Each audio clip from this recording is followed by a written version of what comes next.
Thanks everybody for attending online yet again this year. We're not quite out of this COVID world that we're in, so we're doing the online session, and I'd just like to welcome Councillor Robin Galene, our Mayor, and she can just do a little welcome for us. Thank you, Susan, and welcome everyone. Before I start, I'd like to acknowledge the traditional owners of the lands on which we all meet and pay our respects to elders past and present. Thank you for joining us today. Community grants are such an important part of Council's budget and program, and it's our way of helping the community to help themselves. So some of the groups in the past have used this money to upgrade their own facilities or to bring programs to the community. In the last financial year, Council donated $255,000 to 70 not-for-profit groups.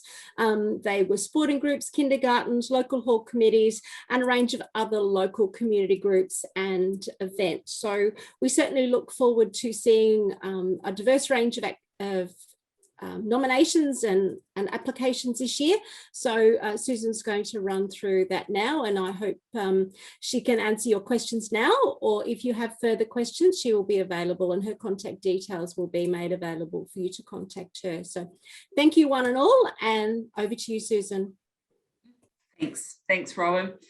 The other person I just wanted to introduce is Mel Janeski, that you can see on screen. So Mel's the other part of my community grants team, and she'll be the one that you most likely speak to if you first call council with a query about your grants. So Mel's there and can take your queries. Also, we'll have some question time at the end of the presentation. So if you've got anything specific to your project, we can have a quick chat about it then, which will be great.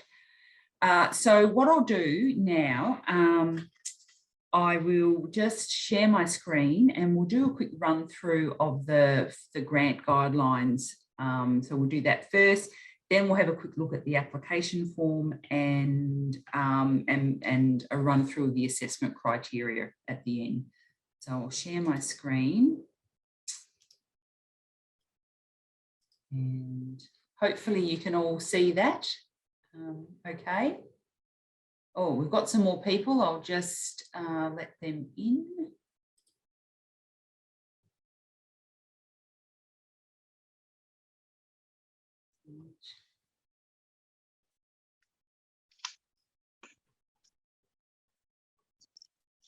Hopefully, we've got a few more there now. We're still waiting perhaps for one more.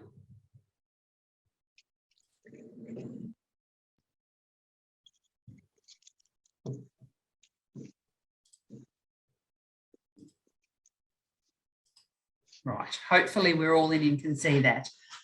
And Mel, if you just remind me if you see anybody else waiting that I haven't noted, and also just to people that have just joined us, just to note that we're recording this session so that we can pop it up on the website and people can look at it later on after this. So welcome everybody. The Community Grants Program for 2022-23 is now open. Grant applications will close on the 1st of March. So there's about 2 more weeks, and the best way to apply is online, and we've got a link clearly online. It'll be easy for you to step through that.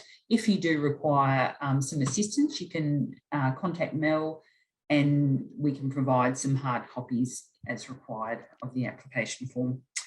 So basically just running through the guidelines, Mayor Robin touched on why we do this program. It's basically Council's way of helping not-for-profit groups to improve the facilities that they work in and provide activities for the rest of the community. It's helping them help themselves, and it's a really important part of our annual budget. Some general information on the guidelines. We have a maximum grant allocation of $10,000, but I should say that most of or the majority of our successful applications range between $500 and $5,000. We may fund 1 or 2 very large grants each year, but a lot of them are smaller than that. And also just to note that you're encouraged to include some cash and or in-kind contributions to your application. It will just ensure that you know, you're very committed to the project and that it potentially scores more highly. Once again, just noting that the applications close on the 1st of March, and very important date is that your project must commence sometime after the 1st of July this year and be completed by the 30th of June 2023. So basically this grants program is for the 22-23 financial year. And just highlighting there that our community grants team, which is basically Mel and myself, can be contacted on the General Council phone number of 53829 777. Now, every year the grant priorities are targeted towards our key strategic planning documents of Council, and they're listed on this page as being the Council Plan, Community Inclusion Plan, the Innovate Reconciliation Action Plan, the Youth Strategy, and our our age-friendly community implementations plan. So on the next page, when I flick over, you will see that these are our key funding priorities, and it is important to have a careful look at these and review them, because you will be asked in the application form to tick as many as you can of these priorities that your project supports or is in line with. These have changed, and I'd like to just spend a little bit of time on that. They've changed from previous years. So if you're used to seeing the old funding priorities, these will look a little different. They're taken from the new council plan, 2021 to 2024, and they touch on a range of key priority areas for council. The first two values and respects the culture of our First Nations people and improves First Nations health and wellbeing. So that's a two new categories related specifically to supporting our First Nations community. Then we have provision of accessible, inclusive, safe and welcoming spaces, supporting tourism and events, and this is still a very important one for council as we come out of COVID, to support the reactivation of events where we can assist. Addressing family violence, alcohol and other drugs, tobacco and gambling harm, supporting gender equality, improving mental health and social connection, encouraging participation and diversity in sports, events, arts and culture. I imagine that will be a fairly common one that most groups will tick. Child and youth initiatives, supports social inclusion and positive ageing for older people, looks at innovation and new technologies in our community, supports adaptation to climate change and reduction of emissions, and supports protection and conservation of our natural environment. And if you've got a project that you think is worthy but doesn't really fit any of those, please feel free to still apply, tick the other box and provide some details. And I do encourage you to tick more than one box, and we'll have a look at those in the application form shortly. On to the next page, who can apply? Basically, you need to be a not-for-profit group. You need to have the endorsement of all user groups within your facility. And also, if your facility is on Crown land, there is a new specific requirement that you need that Crown land approval before submitting your application and to submit that documentation with your application. So that will impact quite a few of the groups that normally apply, because a lot of those groups will be in, if not council buildings that are on Crown land, they'll be on other buildings that are on Crown land managed by DELP. So it is very important that you do seek that approval from DELP to apply for funding, and it's really related to where your project is external works to a building or the grounds. If you're doing something minor internally, like buying a new TV for your hall that doesn't require any modifications to buildings, then there's no need. It's only really we're looking at where there are building modifications or fencing or external landscaping that has some impact on the Crown land itself. And I can answer any questions about that later if you have some. Some other key things: your project must include direct benefits to residents of our municipality. So we're looking for projects that are being undertaken within the Horsham municipality and are benefiting residents within this municipality. You must be an incorporated body if your application is for more than $1,000 in a grant. If you're not and you're applying for more than $1,000, you can have an auspice body handle your grant, which just means that you find someone who is a not-for-profit group that's a little bit larger and is willing to manage your grant funds for you. So we would pay the grant fund to them. They would purchase your items and they would do the acquittal on your behalf. Let's see. So moving on to the section, all applications should include, and these are just some of the key requirements, and I'll just run through them again quickly. The details of what you want to spend your grant funds on, some indication of the funds that you'll put towards a project yourself, some estimation of your in-kind support if you're doing any volunteer labour on your project.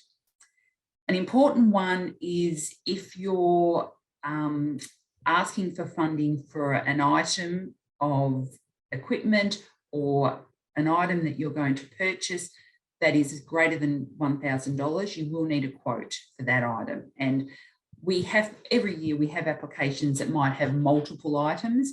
You only have to include a quote for the individual items over $1,000. Oh, sorry, I marked that up there. Moving on, you will, if it's a large application and you're putting in a lot of money from your own organisation of more than $5,000, we will ask you to attach your latest audited financial statements as well. Once again, just emphasising the fact, the last 2 points on this section, that you need to have all endorsement of all groups that use your space and the Crown land approval. Oops, once again. So the ineligible projects, people that can't apply, just very quickly, are you can't apply if you're an individual or you're a private or commercial business. The Community Grants Program doesn't fund organisational operating costs, so we can't reimburse you for the costs of your Wi-Fi or your SEC or Telstra.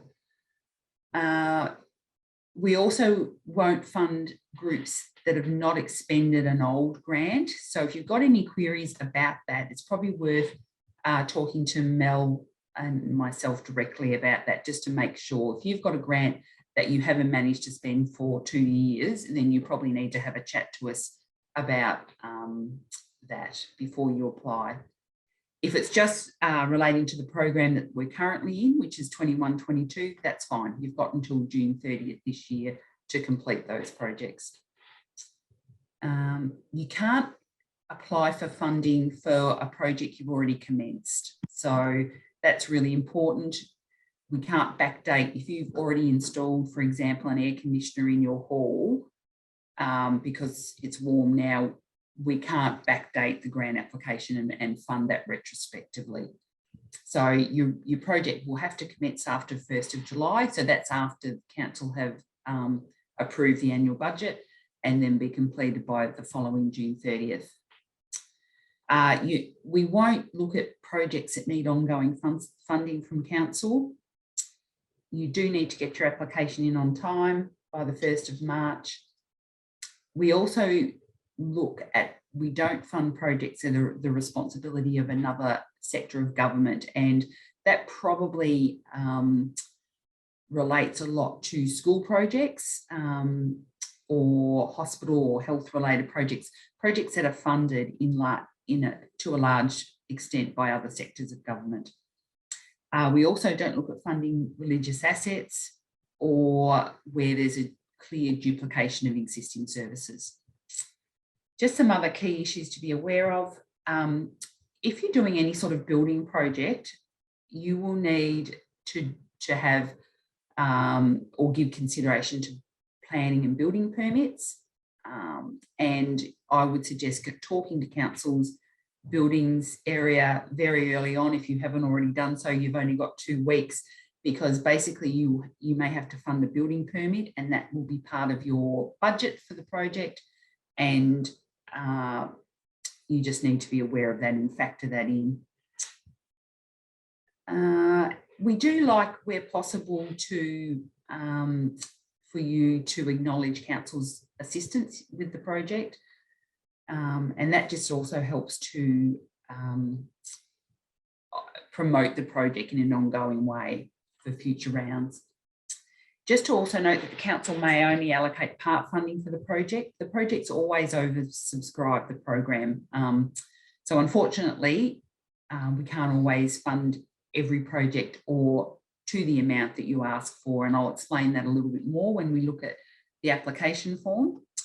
And then once again, the reminder about the Crown land approvals. So just on to the last page, the applications will be assessed on a number of key things. And they're the dot points at the top of this page. So we look at the level of contribution that your group will be putting towards your project. We also look back at the level of previous assistance provided by council for groups over the past 5 years. So if you got a large grant last year as part of Community Grants program, please feel free to reapply, but it will mean that you perhaps don't score quite as highly as someone who hasn't received a grant in the last 5 years. So we do look at that equity factor. We will look at how well your project supports the council's priorities, and we will look at value for money in terms of how many people will be impacted by the project in terms of membership or users or benefits, people that benefit from the project. And a new one just to probably highlight this year is that we will be looking specifically at projects that support diversity and inclusion. So really support in a practical way members of our community that have difficulty being involved for a variety of reasons. So there is a specific question on the application form this year that we'll have a look at shortly. Notification of outcome, it'll be towards the end of April this year or early May that you'll receive a notification of whether you're successful or not. If you're successful, also how you go about claiming your grant. So I won't go into claiming the grant in any detail because it's on the website, and it's also will be included in your letter of outcome. And also you are required at the end of your project to report back via a very simple online 1-page report, just letting us know that your work's done, and where possible providing us with a photo, which is always handy for future use. So probably one of the important things is how to submit your application. So the method we prefer is online, and you can go in via the link on these guidelines or just simply from the front page of council's website, and you can fill that in. You can also fill out a Word copy of the application form we're just about to look at, and you can email that into council, or you can fill it in as a hard copy, post it into council, or deliver it into the Civic Centre customer service area. So there's a number of different ways you can do that. And then finally, if you need to know more or you've got any questions, please ring up and talk to Mel in the first instance on that general council number, and she'll be able to help. So I will stop sharing that now, and I'll be able to see everybody, which is excellent. And welcome for all those that popped in halfway through that, and I apologise if you've missed anything, but we will have the full video or recording of this on the website, so you can go back and check if you need to. So having shared the guidelines, I'd now like to quickly run through the application form, which is your other key document, and I'll just share my screen to grab that. So I'm hoping that you can all see that. Robin, I can see you nodding, so that's good. I'm showing you the Word version of the application. It does look slightly different to the version that you'll see online, but all the questions are the same. So I'll just scroll through this and note anything that's important. So you've got your applicant details, which are fairly standard. Once again, just emphasising here that if you're a small group who's not incorporated, you may need an auspice or a not-for-profit group to apply on your behalf and handle the grant funds on your behalf. And I'm happy to answer any questions after this if we've got any groups that fall into that category. If you have an ABN, we'll ask you to put that in. If you don't have an ABN, we will need you to fill out a form that's called the Statement of Supplier form, which basically just means we won't withhold tax from the grant. And this is a government requirement. So it is really important that if you haven't got an ABN, that you fill out this Statement by Supplier form, and that's available on the website as well, or via the link. And we can help with that if you have any problems with that. So then there's just your GST status there. And we get into the project details. So the title of the project, and then this is where we get you to tick the funding priorities of council that your projects support. And once again, I'd encourage you to tick all the relevant ones and think quite broadly about that. And where you are unsure, you can just use the other box and add another priority in. This is a new question that we've put in, as I mentioned before. Does your project specifically support diversity and inclusion? And we ask you to say yes or no. And if you say yes, we just need a couple of sentences about how it specifically supports diversity and inclusion. And what we're getting at there is that a lot of projects will, just by nature of, say, being a community hall, they're supporting people socialising, or anybody can attend the hall. But what we're after here is projects where the focus is really on diversity and inclusion and that includes accessibility. So if you have a project that is for a ramp access to your building so that you can have people with accessibility issues more easily part of your organisation, that's a definite yes, because that's specifically being spent on something that will support inclusion. So if in doubt, put it down and give us the details, and we'll just have a look at each project on its own merits. So location of the activity, event, project, that's quite simple. Here's the question, which is also new about Crown Land, and that's where you would attach your online, you'll be attaching your landowner consent. So once again, clearly here, the commencement and completion dates. Next page. This is where we talk about the number of people benefiting from the project, and also the age groups. So think fairly broadly in this. If you've got, you may only have 10 club members, but if you are hosting an event or holding an event where you expect to attract 100 people, then you would put 100, because there'd be extra people benefiting from your project. So think quite broadly there. And same with the age groups involved. Tick all that you think, excuse me, all that you think will benefit. And then the next 3 questions are really quite simple. What is your project event activity? Why do you want to do this? And what will it achieve? And we're really only looking for 2 or 3 sentences in these questions. We don't expect you to write a lot. It's just really providing the basics of what your project is. If you feel like you haven't got enough room to do that, feel free to attach another document that can give you or give us a little bit more description. I'm just going to have a drink. I'm sorry. Too much talking. Next page is the budget page, and hopefully this is fairly self-explanatory. What is the amount that you're requesting in the grant? First and foremost, what do you expect to spend that council grant funds on? Then the second section, what cash is your organisation contributing to the project? And then what are you going to be spending your cash on?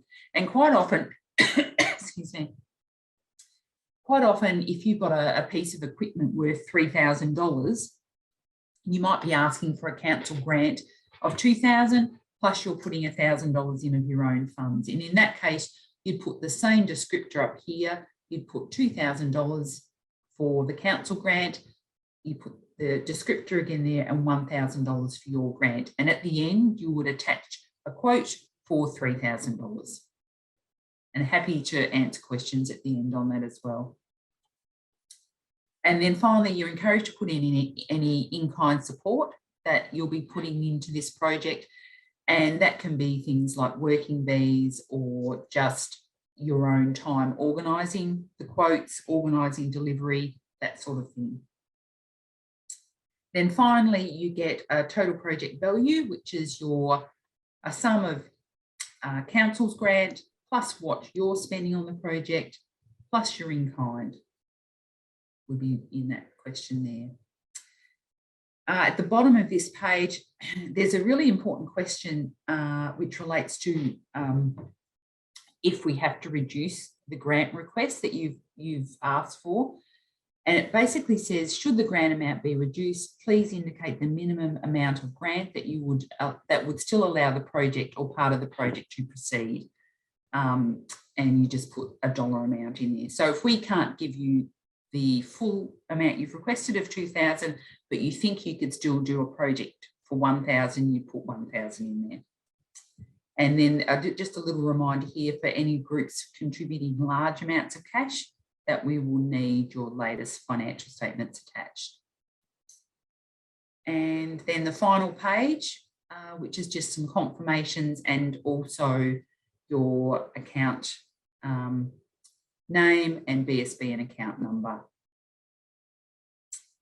And then a little checklist at the end, which has the most important details. So I'll stop sharing that for now, and so I can see everybody again. And probably before we go into any questions, probably the one thing I wanted to talk a little bit about was just the assessment criteria. We've touched on a little bit, but I just wanted to run through that one more time so that you're aware of the important areas and how the grant project or your application will be assessed. So there's 4 basic criteria that we look at, and I think I mentioned that: the level of cash and in-kind contribution, your previous grant assistance from council, how many of council priorities you support, and then your participation outcomes, how many people will benefit from your project.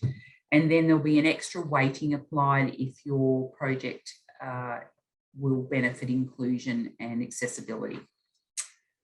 So in terms of assessment, after we receive all the applications, they all come into council. We have an internal council panel of staff members that come from across the 4 areas or 4 or 5 main areas of council. We sit and go through them all and rank them and make recommendations. from there, they're also reviewed by Council Senior Executive Management Team, and then finally recommendations are put up to Council, who have the final say as part of Council's budget process. So look, I think that's all, and I'm sorry if I've put you all to sleep with that, or you've had questions, but very happy to take any questions now that you might have. Feel free to just take yourself off mute and ask any questions. Susan, Greg put one in the chat. Did he? I shall have a look at the I'll chat. read it out. Will DELP be able to turn around approvals in time for the deadline? Are they aware that they will be getting a bit of an influx of requests soon? That is a very good question, Greg. And yes, they have been told that our application process is underway. What I expect that they'll do, if you haven't got a DELP contact, please just contact Council and we can provide a contact person for you. But most likely, if you're in a DELP managed facility, you already have a contact person that you deal with anyway. Most likely if you give them the details of what you're going to do, they will just give you a quick email or a letter saying, we approve the application going in. They may later on at some point want more details around, for example, if you need a building permit, they'll want to see that before and give you final sign off. But I'm sure that within 2 weeks, they will be able to say, yeah, that looks like a reasonable project and we support you putting in the application. If that makes sense.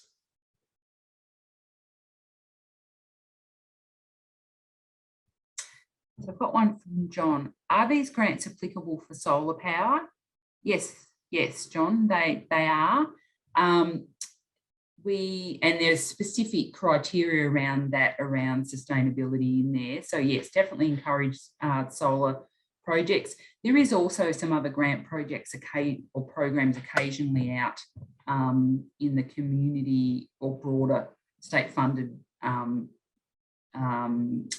solar power programs. But yes, Council does include and encourage those sorts of projects.